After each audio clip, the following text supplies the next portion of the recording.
Yes, ok, c'est bon, nous sommes live. Ben, bonjour et bonsoir à tous. Ici, c'est Nadi et Serge Kakidembe du GCTweam TV. Bienvenue sur notre canal YouTube public. Et là, on va faire notre dernière émission de l'année, donc la rétrospective et perspective weekly, le fameux Banco, donc business, analyse et commentaires. Et c'est l'émission du samedi 28 décembre 2018. Donc, c'est la dernière de l'année 2018, non, la dernière de l'année 2019 avant d'entamer l'année 2020. Donc, Nadi, bonsoir. Oui, bonsoir Serge, bonsoir à la communauté. Bienvenue dans notre dernière émission de Banco 2019. Voilà, donc on commence tout de suite. C'est parti. Il ne reste que 72 heures avant les 12 coups de minuit de 2019. La question est la suivante. Que fera le Bitcoin en 2020? Halving plus conférence consensus de New York égale un mois de mai 2020 sous le feu des projecteurs. 2019 s'en va et nous sommes toujours en bear market. Pourquoi? Très bonne question. Un grand merci à toi pour l'introduction. Et donc là, comme on le voit, encore une fois, cette année-ci, on va dire on nous a bluffé, on nous a leurré. Pas mal de personnes dans l'écosystème, surtout après le fameux halving de 2019. Donc là, je ne me trompe pas dans les dates. 2019, on parlait de OK, ça y est, on avait ce fameux meme, c'était le Beudle. Donc là, le hodl, maintenant le Beudle. Donc là, c'est quoi? On construit. Maintenant, c'est fini la spéculation qu'on a eu les années précédentes. 2017, ouais, c'était un bull run, mais c'était une bulle. 2018, OK, c'était le bear market. Maintenant, 2019, ça y est, on a le consensus. Vous voyez bien, on est en train de construire les entités, la régulation, les ETF, etc., etc. La horde, donc Wall Street et les grandes institutions qui sont en train de rentrer. C'est quelque chose de totalement différent. On voit que le BTC va être aussi, on va dire, d'ici fin d'année 2019. Et ben voilà, là, il nous reste que 72 heures et on a un BTC qui, comme on le voit à l'écran, performance flat, positive pour la semaine et on est dans la zone des 7200. On a eu pas mal de retournement de situation. Donc là, si on retourne au mois de mai, juin, donc post-consensus, qu'est-ce qu'on a eu? On a vu un BTC qui a décollé jusqu'aux 14 000. Rappel de ce qui s'est passé. Donc on fait aussi une rétrospective de tout ce qu'on a vécu durant l'année avec le BTC. On retourne au Q4 2018. Marché baissier, donc après les événements du mois de novembre 2018. Au 15 novembre exactement, le BTC atteint les 3300, il reste flat, 3300, 4000. Début d'année, Litecoin et BNB décollent. Donc là, c'était les cryptos qui avaient la meilleure performance pour le premier semestre 2019. Le BTC a suivi en amont et bien évidemment pré-événement consensus. Au niveau consensus, le BTC était assez haussier. Ensuite, on a commencé à voir une augmentation, une intensification des problèmes entre les États-Unis et la Chine. Et donc là, tout le monde parlait de récession, tout le monde parlait de, tiens, maintenant, c'est la course au stock de valeur. Donc là, le gold, on l'a vu monter, atteindre les 1400 $ l'once-troy. Et d'un autre côté, qu'est-ce qu'on a eu? On a eu le BTC qui était des 14 000. Et là, on s'est dit, voilà, la performance qu'on en attendait du Bitcoin, être on va dire main dans la main, en parallèle, enfin, une hausse en corrélation positive avec le gold comme étant un stock de valeur. Donc voilà, le BTC, enfin, il s'est affirmé.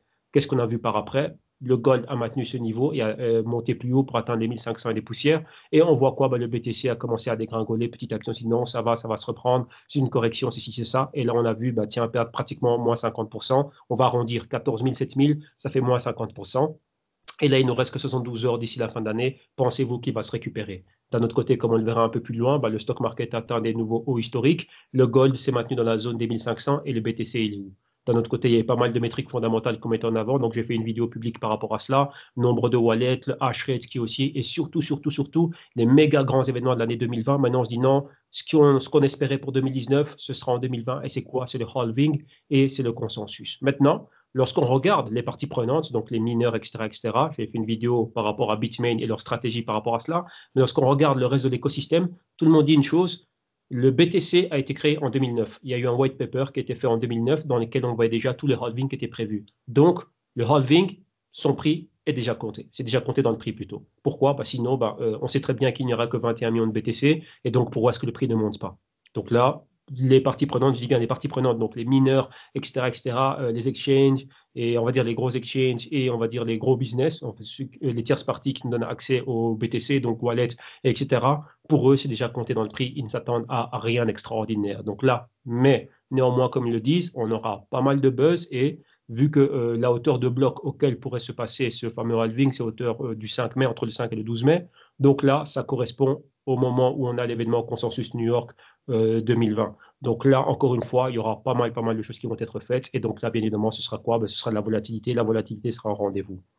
Donc voilà le premier point. Et d'un autre côté, ben, comme on le voit, 2020 maintenant, ça va être quoi? Et les cryptos et le reste de l'écosystème, BTC, toujours en étant baissier. Donc là, par rapport à ce haut historique, on va dire que c'est la crypto qui, quand même, qui a eu un retracement convenable, mais d'autres cryptos ont eu des moins 80, moins 90%, moins 95%, moins 80, moins 99%. On a vu pas mal de projets mettre la clé sur la porte avec, comment dirais-je, à cause d'un manque de financement. Donc là, qu'est-ce qui va se passer maintenant en 2020? Maintenant, va-t-on voir réellement les choses être haussières?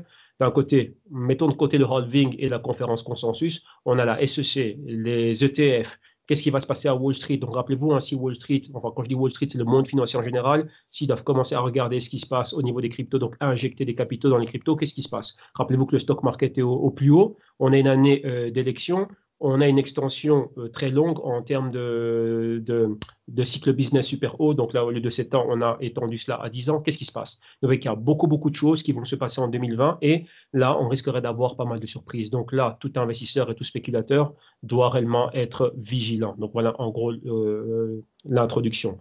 Donc, on poursuit, Nadi. Alors, crypto écosystème au 28 décembre 2019 weekly. Yes, donc là, on a le heatmap en weekly et on voit ce qui se passe. Donc, comme on l'a déjà commenté, le BTC, une dominance de 68%, pratiquement et demi, 68% et demi. Le prix 7200, la performance de la semaine était flat, mais regardons surtout les cryptos qui composent le trio, donc BTC, ETH, XRP. On voit que le ETH post-Artwork Istanbul, on a vu perdre les $150, maintenant on voit la performance weekly négative, donc la zone des $126, et le XRP sous les 20 cents. BNB d'un autre côté, crypto qui était avec le Litecoin, on va dire le top des cryptos en termes de performance de l'année 2019. Maintenant, regardez comment il termine l'année. Donc, BNB sous les $15 et Litecoin sous les $50. Donc, voilà en gros ce qu'on peut constater. Alors, on poursuit. Le stock market a atteint des nouveaux records historiques après une méga extension de 11 ans. Nous devrions nous attendre à des corrections en 2020. Le gold est de retour dans la zone des $1 500. Yes, donc là, j'avais anticipé ce que j'ai commenté déjà cela en introduction, mais c'est super, super important de voir cela. Pourquoi? Pendant un certain temps, on avait, on va dire, quand vous voyez à l'écran au niveau du S&P, lorsqu'il a chuté au Q4 2018 et qu'en 2019, on a recommencé à être haut. Lorsqu'on regardait ce qui se passait, donc des choses qu'on a analysées en interne, donc là des interventions d'analystes Tom Lee, principalement, vu que lui parle toujours de la corrélation qu'il y a entre le stock market, la volatilité du stock market, les marchés émergents et le BTC. Et il y avait un mot qui était clé. Donc là, toute analyse était OK avec ça. C'était quoi? C'était le retour de ce qu'on appelle le risk on. Donc, on reprend du risque. Donc là, on a vu qu'on a chuté. Donc, le S&P a atteint les 2400. Et là, on est reparti à la hausse, déjà durant le premier semestre. Et là, on va dire, si on prend les cryptos et le BTC, c'était une corrélation positive entre la hausse du stock market et le BTC aussi. Donc là, on venait d'un Q4 2018 de frayeur. Donc là, le marché était en train de tomber. On se disait, bah, tiens, le fameux mot en R, va-t-on rentrer dans une récession? Est-ce que si, est-ce que ça? Est-ce qu'on va corriger au-delà des 25%? Qu'est-ce qui va se passer? Les élections, Trump, etc., etc. États-Unis, Chine, on s'attendait au pire, mais d'un autre côté, non. Donc la Fed est intervenue, donc ceci c'est très important. Les politiques monétaires ont changé, favorables au marché, injecter de la liquidité, calmer cette frayeur et redonner un environnement, on va dire, paisible et de confiance. Donc là, le capital est revenu. Donc là, c'est ce fameux risk on. Donc là, c'est bon pour les actifs à rente variable. Donc on a vu principalement le stock market, comme vous voyez à l'écran, et d'un autre côté, le BTC aussi. Mais la corrélation, on va dire, c'est inversé. Le stock market s'est maintenu haut, et d'un autre côté, on a le BTC comment dirais-je, qui a chuté. Donc là, c'était à partir du mois de juin-juillet. D'un autre côté, qu'est-ce qu'on a? Bon, on a le gold. Lui aussi, 2019, on voyait bien sa performance, comme elle était haussier. Donc, on est clairement dans un canal haussier. Et on voit que maintenant, on a récupéré quoi? On a récupéré les 1500. On voit le pic de l'année dans la zone des 1580, $1570. Et d'un autre côté, on se dit, tiens, mais qu'est-ce qui s'est passé avec le BTC? Donc là, en termes d'actifs à rente variable, si on prend ce trio, S&P, très bien. Gold, très bien. Mais BTC, qu'est-ce qui se passe? Maintenant, on voit l'extension que l'on a eu, rappelez-vous le cycle business. Donc là, il faut remonter à 2009. On arrive à 2020. Ça va faire 11 ans maintenant qu'on a ce fameux bull market. Maintenant, qu'est-ce qui va se passer? Donc là, rappelez-vous, année d'élection, politique monétaire. Et maintenant, est-ce qu'on aurait une performance du BTC? Rappelez-vous que le BTC, c'était ça. C'est une réponse aux problèmes que l'on a eu lors de la crise financière mondiale de 2008-2009. Maintenant, BTC a été créé. Maintenant, là, est-ce qu'il va avoir de la performance? Donc là, on l'attend. Donc ça va être le showtime pour lui. Et surtout qu'on a le halving week, il y a beaucoup, beaucoup de choses qui vont se passer. Donc qu'est-ce que ça veut dire? S'il se passe des problèmes au niveau du S&P, même pas des problèmes, mais qu'on a un retracement, est-ce que ça va favoriser, premier, un, ce serait quoi? Le gold qui pourrait continuer à monter, mais deux, avec le BTC joue le rôle de stock de valeur. Le gold est déjà assumé et affirmé en ces termes. Maintenant, est-ce qu'il y aura une toute petite partie de ce capital prévu pour être injecté dans des actifs stock de valeur qui pourraient aussi rentrer dans dans le BTC. Rappelez-vous que le stock de valeur, principalement, il y a des métaux précieux, il y a des bons et certaines monnaies. Maintenant, restons dans tout ce qui est, on va dire, stock de valeur gold et métaux précieux. Et d'un autre côté, on a le BTC qui joue le rôle de digital gold. Est-ce que cette année-ci, en 2020, on pourrait voir cela? En plus du halving, en plus des risques États-Unis-Chine, en plus des risques de récession et d'autres choses qui pourraient toucher Trump, donc les impeachment et tout ça et tout ça. Rappelez-vous, le marché n'aime pas les risques, n'aime pas l'indécision. Donc ça, est-ce qu'on verrait une bonne performance du BTC là? Donc là, ce sont toutes des questions qu'on doit se poser. Donc là, vous prenez une feuille, vous notez tous ces points et ce sont les points qui pourraient être favorables pour le BTC. Donc là, on verra ce qui va se passer. Rappelez-vous qu'à chaque moment, il va se passer quelque chose, il y aura un catalyseur et maintenant, on va dire, bah, tiens, ça peut être quoi? Là, j'ai déjà énoncé les points clés qu'il faut surveiller durant cette année 2020. OK? Alors, on poursuit, Nadi, s'il te plaît.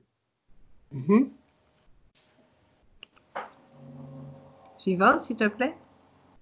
Yes, donc là, qu'est-ce qu'on a? On a un graphique normalement. Dis-moi si tu vois. Non, je ne vois pas le graphique. Donc, on a un graphique BTC. Donc là, bah, je vais le commenter. Donc, on a le graphique BTC. Et maintenant, on regarde ce qui se passe. Comme on a vu, on a un long mouvement à l'horizontale. Donc, on avait cette zone des 7500 qui était un ancien support. Support encore maintenant. On a plongé sous ce niveau donc des 7500 pour atteindre les 6500, revenir le toucher au début décembre, rejeter ce niveau, repartir au niveau des 6500 et revenir encore une fois retoucher les 7500. Maintenant, comme vous le voyez, on a ce mouvement horizontal, on est scotché à ce niveau. On voit nos deux moyennes mobiles, donc là, bleu turquoise, c'est 7 jours, reswitché c'est 30 jours et on a une interaction. Donc, on a le prix qui est là et les moyennes mobiles sont là. Donc, on a une concentration, une convergence entre et le prix et ces deux moyennes mobiles. Maintenant, la chose est, va-t-on évoluer au-dessus de ces moyennes mobiles? Donc là, se rapprocher de la zone des, enfin, être au-delà des 7500, se rapprocher des 8000 $. Si vous regardez bien les 8000 $, ça a déjà été une résistance qu'on a rejetée par deux fois, donc là, fin novembre et début décembre. Et si on regarde un peu plus loin, donc fin septembre et début octobre, enfin, et tout le mois d'octobre, c'était un niveau de support. Maintenant, c'est devenu un niveau de résistance. Donc là, si on continue à avoir ce mouvement haussier, on pourra atteindre ce niveau-là. Donc là, rappelez-vous, hein, même si on atteint les 8000 $, la performance pour le BTC, on va dire annuelle, depuis l'année dernière, on va dire du 31 décembre 2018 au 31 décembre 2019, ce serait positif. Mais si on prend la performance annuelle, donc on va dire par rapport au haut qu'on a vu cette année-ci, donc les 14 000, bien évidemment là, ça reste, enfin c'est quelque chose de négatif. Donc là, on voit bien qu'on est dans un canal baissier et voilà comment est-ce qu'on va entamer l'année avec beaucoup, beaucoup d'indécision. Donc ça, c'est quelque chose de clé qu'il faut garder à l'esprit. Donc on poursuit. Maintenant, dis-moi si tu vois le slide. Oui. Alors, yes. les altcoins clôturent l'année 2020 avec une note moyenne et négative dans certains cas. Ethereum a connu une année flat et 2020 sera crucial car le fameux ETH 2.0 est attendu de tous et la fondation sera épiée tout au long du processus de lancement. Pour le XRP, l'année fut négative. La compagnie Ripple a eu une année magnifique en termes de business et partenariat, mais le jeton XRP est très peu utilisé via les systèmes ODL, liquidité à la demande. Et selon la compagnie, cela changera en 2020. Donc ici, on va faire un tour de table concernant les altcoins. On va se maintenir dans le trio de tête. Donc BTC, on a vu, on a décortiqué son cas et au niveau large, donc tout ce qui peut se passer au niveau du marché en 2020 avec un spectre de probabilité. Donc là, n'oubliez pas, notez cela, c'est très important. Comme ça, vous avez cela en tête. Ce sont les points clés sur lesquels il faudra se baser et il faudra maintenir ça sous le radar. D'un autre côté, on va au numéro 2, donc Ethereum. Ethereum, en interne, on va analyser pas mal tout ce qui est en train de se passer au niveau de l'Ethereum 2.0. Donc, on avait pas mal d'itérations pour arriver à ce qu'ils appellent la phase Serenity. Donc, la Serenity, c'est l'équivalent d'Ethereum 2.0. Cela, ils vont terminer de faire la full transition vers un consensus de Proof of Work et passer au Proof of Stake. Mais il y a pas mal de points. Donc, tous les hard forks que l'on voit dernièrement. Et normalement, c'était quelque chose qui devait arriver déjà fin 2019. Donc, il ne reste que 72 heures. Vont-ils réellement le lancer maintenant? Non. De fin 2019, c'est passé à 2020. Enfin, d'abord, c'était début 2020. Maintenant, on verra courant 2020. Et dernièrement, il y a eu un papier de la fondation, enfin, oui, une espèce de white paper qui a été fait, enfin, white paper non, mais un document technique, on va dire, du centre de recherche de la fondation Ethereum, décrivant un peu tout ce qui est en train de se passer. Et c'était très ambigu. Pourquoi? Parce que maintenant, de début 2020, il parle de 3 à 5 ans. Mais par rapport à quel point de départ? Donc là, oui, que c'était archi technique, très compliqué à lire, très casse-tête, mais réellement à la fin, on ne sait pas. On a dit, oui, Ethereum 2.0 arrivera, mais bon, voilà. Donc maintenant, voilà à quoi on est en train de s'attendre. Et donc, j'ai bien vu que cela, depuis qu'on a eu cela, la fondation Ethereum n'a pas réellement rassuré tout le monde en nous donnant une date clé et réellement une feuille de route qui est clé pour dire, voilà, au mois de janvier, on va faire ça, février, on fait ça, mars, on fait ça, avril, etc., etc. Non, non, rien du tout. Et là, on le voit, on va dire que ce mécontentement, que ce pessimisme se reflète dans le prix. Mais quand même avec de l'espoir. Pourquoi? Ethereum aurait pu chuter bien plus fort que cela. Maintenant, n'oubliez pas une chose. Post-Ethereum 2.0, on était, enfin, pardon, post-Istanbul Hard Fork, on était aux 150 dollars plus ou moins. Maintenant, vous voyez qu'on est sous les 150 dollars et même sous les 130 dollars. D'un autre côté, il faut oublier une chose. Où était Ethereum, donc le ETH, en fin d'année, comment dirais-je, 2018, au Q4, avec la forte chute qu'on a eue au 15 novembre 2018, c'était quoi? C'était les 85 dollars. Donc maintenant, de 150, on va dire 130 dollars, on peut continuer à baisser, à baisser, à baisser et atteindre cette zone. Imaginez-vous qu'il y ait une grosse baisse, une méga baisse au niveau du BTC. C'est un gros coup psychologique pour le marché et on y est. N'oubliez pas que maintenant, qu'est-ce qu'on a? On a la volatilité qui s'est réinvitée dans le marché crypto. Donc le BTC, sa volatilité était réduite. Donc là, je vais faire une vidéo publique aussi dans laquelle on explique cela. Mais les autres cryptos, donc les altcoins, sont très, très, très volatiles. Certaines d'entre elles peuvent atteindre de la volatilité de l'ordre de 25, 30, 40, 50% à la semaine. Et volatilité weekly, pardon, mensuelle, encore plus. Donc là, c'est un fait. Donc là, c'est Ethereum, on va dire, on fait le trio de tête. On a fait BTC, ETH. Maintenant, XRP. XRP, sa performance annuelle, elle est négative. Comme vous le voyez maintenant, on est sous les 20 cents. Il y a eu beaucoup de choses. Les jalons qui étaient accomplis par la compagnie, c'était quoi? Avoir plus de 300 clients, dont deux douzaines. Donc, c'est-à-dire moins de 10%. Donc, 300 clients, moins de 10%, ça fait 30. Donc, moins de 30 clients, comme ils disent, deux douzaines, donc ça fait 24 ou 25, qui utilisent le service XRapid avec le jeton XRP, avec le système ODL, donc On-Demand Liquidity, donc liquidité à la demande.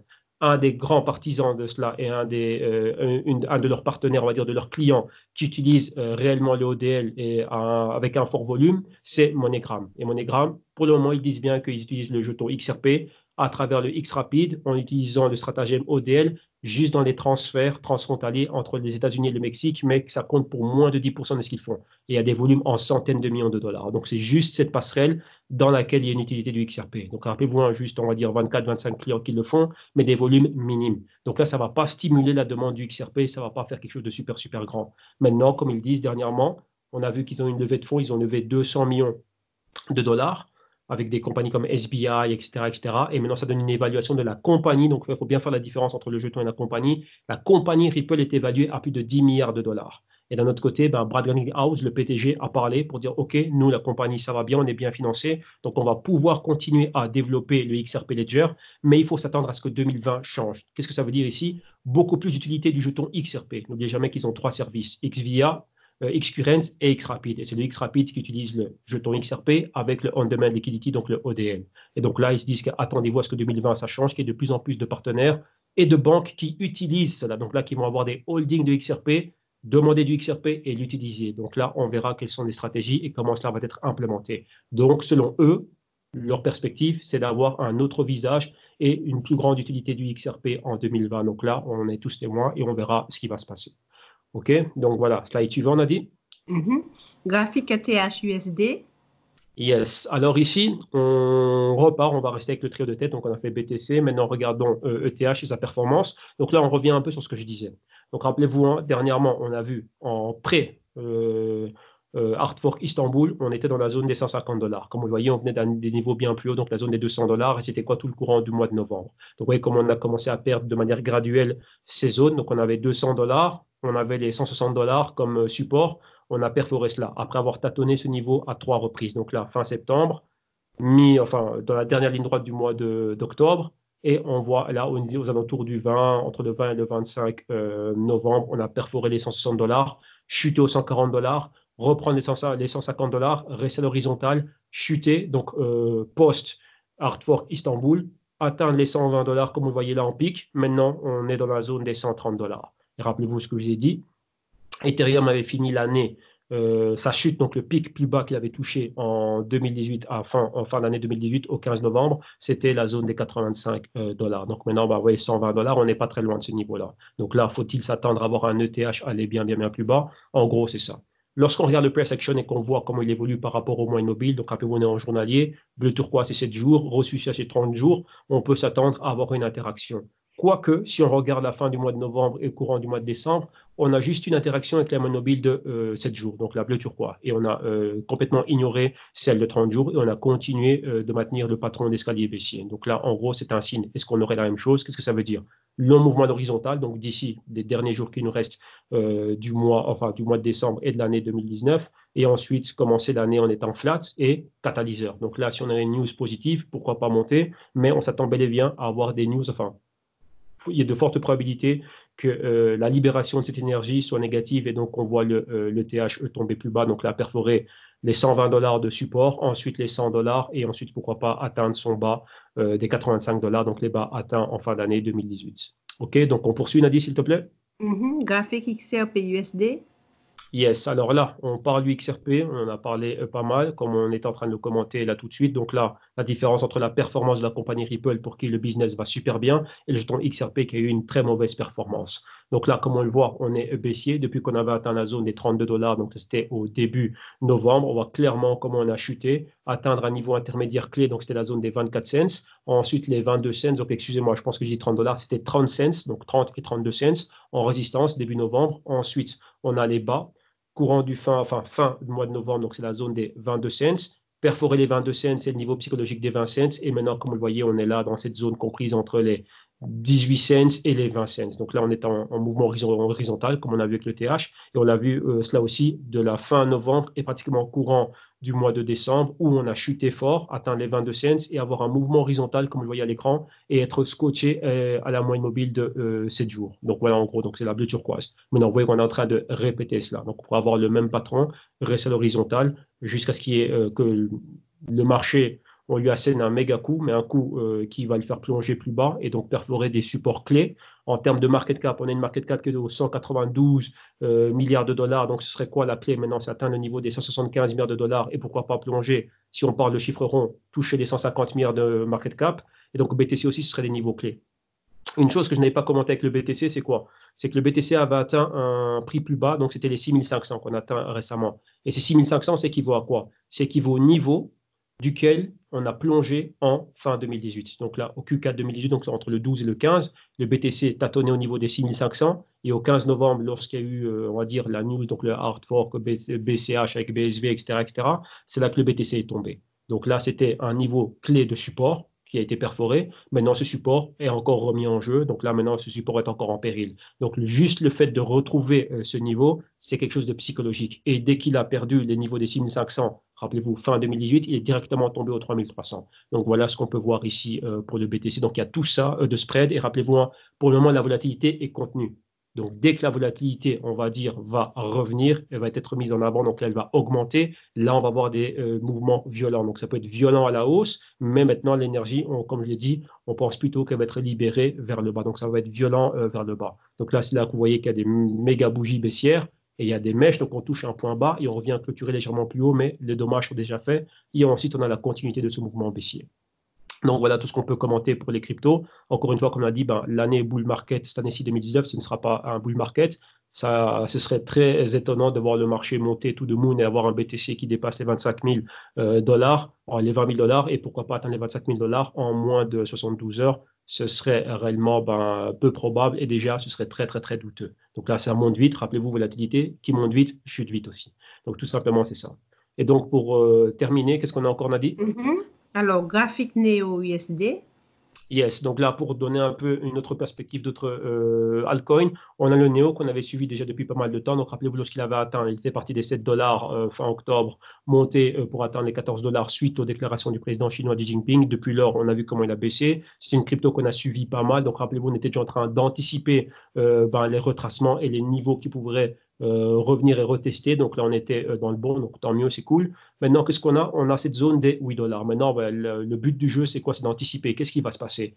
On se met en tête quoi? Le momentum qu'a le marché. On voit comment le marché a terminé l'année. On voit qu'il y a pas mal de choses qui vont se faire. Maintenant, 2020, de plus en plus de personnes ont eu le temps dans ce bear market, donc là dans les hauts qu'on a atteints, enfin entre la fenêtre, donc les hauts qu'on a atteints fin 2017, début 2018 et maintenant 2020, on a eu 2 ans pour s'éduquer et savoir qui est quoi, qui fait quoi. Donc maintenant, on ne va pas retomber dans les mêmes pièges que l'on avait en 2017. Et maintenant, il y a beaucoup de choses en jeu, hein. Il y a la Libra aussi qui est venue, il y a la CBDC, donc la Digital Currencies du Juan, il y a la Corée aussi qui en prépare une. Il y a beaucoup de choses, la régulation, les ETF et l'infrastructure est en train de monter, etc., etc. Donc là, tout le monde a eu le temps de s'éduquer, donc tout le monde voit exactement ce que c'est. Donc on ne va pas facilement tomber dans les pièges. Donc maintenant, la hausse a besoin d'un véritable combustible. Et c'est quoi? Des véritables métriques fondamentales. Mais ici, c'est quelque chose de concret. C'est des véritables itérations. Donc, Neo aussi prépare une nouvelle version de Neo, Ethereum 2.0, XRP, on veut voir qu'il soit, enfin, le XRP du Ripple, on veut qu'il soit bien plus utilisé. Bitcoin, on veut voir le Lightning Network, on veut voir des applications hormis celles de stock de valeur, donc être utilisé comme unité de compte et moyen d'échange. Tout ça, on veut le voir. Et tant qu'on ne voit pas ça, eh ben, niet, il n'y aura rien, pas de dollars et ça ne va pas monter. Donc maintenant, on va être très sévère avec ces cryptos. Quand je dis on, c'est tout le monde, et les particuliers, et aussi, comment dirais-je, les institutions. Donc là, plus personne ne tombera dans ces pièges de ah ouais, tiens, il s'est passé ci, il s'est passé ça. On a eu le coup dernièrement avec ce qui s'est passé en Chine, les déclarations du président. En interne, on a eu l'occasion, on a eu la chance de pouvoir récupérer des documents provenant d'une page que Nadia avait trouvée où c'était écrit en mandarin. On a pu les traduire et avoir quelques traces de ce qui s'est passé. Et c'est bel et bien la blockchain qui est mise en avant. Et la seule crypto qu'ils auront, c'est une crypto nationale. Et les autres cryptos, entre parenthèses, donc Bitcoin, etc., etc., sont considérés comme des propriétés et les personnes peuvent les trader entre elles peer-to-peer. Pas d'exchange, pas de ICO, rien du tout. Donc voilà en gros ce que c'est. Et dans la déclaration qu'on avait eue provenant de la Chine, un des responsables de la Banque centrale disait clairement que la crypto nationale, donc le yuan digitalisé, comme ils le disent, ne sera pas là pour de la spéculation, uniquement pour des moyens d'échange, pas de spéculation. Donc c'est clair et net déjà ce qui a été dit. Donc là, ça enterre définitivement les fantasmes de oui, que la Chine, si ça avec le Bitcoin. Non, donc ne pas confondre l'activité du mining et réellement la digital currencies émise par la Banque centrale. Donc voilà, en gros, ce qu'il y a. Donc là, pour le néo, on va maintenir comme les autres ce mouvement à l'horizontale, mais s'attendre à avoir un niveau bas. Donc au pire, ce serait quoi? Évoluer sous les moyennes mobiles, perforer les 8 dollars et retester les 7 dollars. Donc voilà ce à quoi on s'attend. Si on doit être aussi avec le néo, ce serait un retest de la zone des 10 dollars qui à un moment donné servait de, on va dire, de résistance et de support intermédiaire. Donc là, on a ce spread entre les 7 dollars et les 10 dollars. Mais bien évidemment, on s'attend d'abord à ce que ce soit quelque chose de négatif, donc d'abord plonger pour atteindre les 7 dollars. Donc là, c'est suivre le mouvement de tout l'écosystème et de tout le marché. Donc là, rappelez-vous, market cap crypto, passer de 190 milliards, tomber dans la zone des 175 et pourquoi pas les 150. Et toute cette pression exercée sur tout l'écosystème crypto, surtout lorsqu'on a le BTC qui maintenant monte en domination des 68%, on se rapproche des 70%. Donc voilà pour notre dernière des dernières. Donc là, on va finir avec nos promotions. Donc là, rappelez-vous, hein, en début d'année 2020, on va déclasser pas mal d'émissions. Donc là, encore une autre semaine d'émissions, courant du mois de novembre et pourquoi pas mois de décembre, et avec des vidéos bonus et des extras que l'on fait. Comme ça, vous allez pouvoir voir ce qui est fait. Mais néanmoins, maintenant, il y a toujours une semaine complète qui est disponible, donc du 14 octobre au 20 octobre, qui a été déclassée. Vous pouvez venir voir ce qui se passe, plus une vidéo bonus. Donc là, vous avez toute la semaine enfin une semaine de nos émissions que l'on fait en interne dans le cadre du service CryptoBlock News. Encore une fois, là, on peut le dire, maintenant on est pratiquement en fin d'année. On a fait, il y a une année, on a une vidéo par jour. Donc on a fait nos 365 vidéos, donc 365 émissions, plus les vidéos bonus. Donc je crois qu'au total, cette édition, on a dépassé déjà les 400 vidéos. Donc là, en 72 heures, il nous reste quoi? L'émission de samedi, dimanche, lundi, mardi et mercredi. Donc encore 5 émissions. Et on a rempli notre mission et le service qu'on offre aux clients on a respecté nos engagements. Et donc maintenant, il n'y a pas de raison pour qu'on ne fasse pas de même en 2020. Donc là, c'est déjà cela. Et il y a des promotions qui sont disponibles jusqu'au 31 décembre. Vous avez l'email pour pouvoir écrire et poser quelques questions par rapport au service. Et de notre côté, vous avez la page Internet à travers laquelle il y a directement les liens pour avoir accès à ces promotions. Rappelez-vous qu'ils sont disponibles encore durant ce qui reste de l'année, donc jusqu'au 31 décembre 2019.